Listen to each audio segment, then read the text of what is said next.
Hello बच्चों, let's see the question. The question says evaluate the following limits.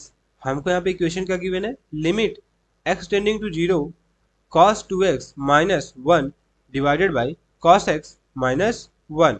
तो सबसे पहले हम समझ लेते हैं कि इस क्वेश्चन के अंदर हम क्या की कंसेप्ट यूज करेंगे। बेसिकली इस क्वेश्चन को सॉल्व करने के लिए हम एक ट्रिग्नोमेट्रिक लिमिट का फॉर्मूला यूज करेंगे, that is limit x tending to 0, यहाँ पे होता है हमारा sine x divided by x, इसकी वैल्यू 1 को अप्रोच करती है। और जो दूसरा फॉर्मूला यूज करेंगे वो एक ट्रिग्नोमेट्री का फॉर्मूला है, that is 1 minus cos of theta, ये इक्वल होता है हमारा 2 साइन स्क्वायर थीटा बाई 2। अब इन दोनों फॉर्मूलाज में हमें एक एक बात का ध्यान रखना है, दैट इज यहाँ पे जो साइन का आर्गुमेंट है और जो डिनोमिनेटर में टर्म है दोनों सेम होने चाहिए और दोनों लिमिट अप्लाई करने पे 0 को टेंड करने चाहिए, तभी इस ओवरऑल लिमिट की वैल्यू 1 आएगी। और जो दूसरे फॉर्मूला में है वहां पे हमें इस बात का ध्यान रखना है कि जो कॉस का एंगल होता है थीटा, ये जब साइन में हम लोग लिखते हैं तो ये हाफ हो जाता है उसका, यहाँ पे थीटा बाई 2 आ जाता है।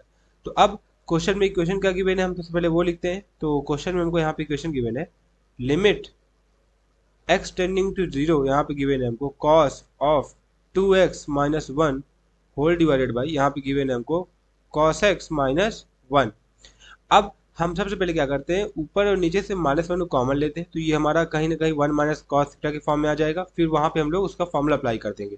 तो यहाँ से हमारी इक्वेशन क्या बन जाएगी, ये बन जाएगा हमारा लिमिट x टेंडिंग टू 0, हमने माइनस ऊपर नीचे से कॉमन लिया, इन ब्रैकेट हमने ऊपर लगाया 1 माइनस कॉस 2x में फॉर्मूला, तो हमारा क्या बन जाएगा 2 साइन स्क्वायर और 2x का हाफ यानी x, यहाँ पे हमारा क्या है 1 माइनस कॉस 2x बनेगा। अगर इसमें फॉर्मूला लगाएं तो क्या बनेगा 2 sine square x। Similarly denominator में क्या बनेगा 1 माइनस कॉस x, यहाँ फॉर्मूला लगाएं तो क्या बनेगा हमारा 2 साइन स्क्वायर x बाई 2। तो यानी ये बेसिकली हमारा फॉर्मूला अप्लाई करने पे माइनस साइन कॉमन लेने पे ऐसा कुछ बनेगा। तो इसको हम यहाँ लिखेंगे, स्क्वायर को बेसिकली मल्टीपल की फॉर्म में लिख देंगे, तो हो जाएगा हमारा 2 times of sine x multiplied by, यहाँ होगा मल्टीप्लाइड साइन और ये हो जाएगा साइन x। हमने बेसिकली साइन स्क्वायर x को मल्टीप्लाई की फॉर्म में लिख दिया। सिमिलरली ये हो जाएगा हमारा डिनोमिनेटर के अंदर sine of x by 2 multiplied by sine of x by 2, bracket close.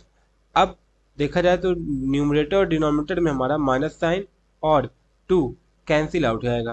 तो हमारी इक्वेशन आगे क्या बनेगी, यहाँ पे ये हो जाएगा हमारा लिमिट x टेंडिंग टू 0, यहाँ होगा हमारा sine x multiplied by sine x whole divided by, यहाँ हमारा बनेगा sine of x by 2 multiplied by sine of x by 2।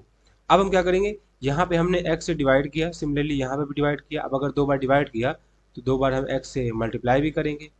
Similarly हमने यहाँ पे भी x बाई 2 से डिवाइड किया, x बाई 2 से डिवाइड किया, तो अब 2 बार डिवाइड किया तो 2 बार हम यहाँ मल्टीप्लाई भी करेंगे। ये हमने किया ताकि जो हमने की कंसेप्ट में पहला वाला फॉर्मूला बढ़ा है, that is sine x upon x, यहाँ पे आर्गुमेंट और डिनोमिनेटर के अंदर टर्म सेम होना चाहिए। तो यहाँ पे हमने बेसिकली डिनोमिनेटर का टर्म सेम बनाने की कोशिश की है ताकि ये फॉर्मूला हम अप्लाई कर सके। अब यहाँ अगर देखें तो हमारा क्या बन रहा है साइन एक्स अपॉन एक्स और लिमिट एक्स टेंडिंग टू 0 है, यानी आर्गुमेंट और डिनोमिनेटर वाला टर्म दोनों के दोनों 0 को टेंड करेंगे, यानी इसकी वैल्यू क्या हो जाएगी 1।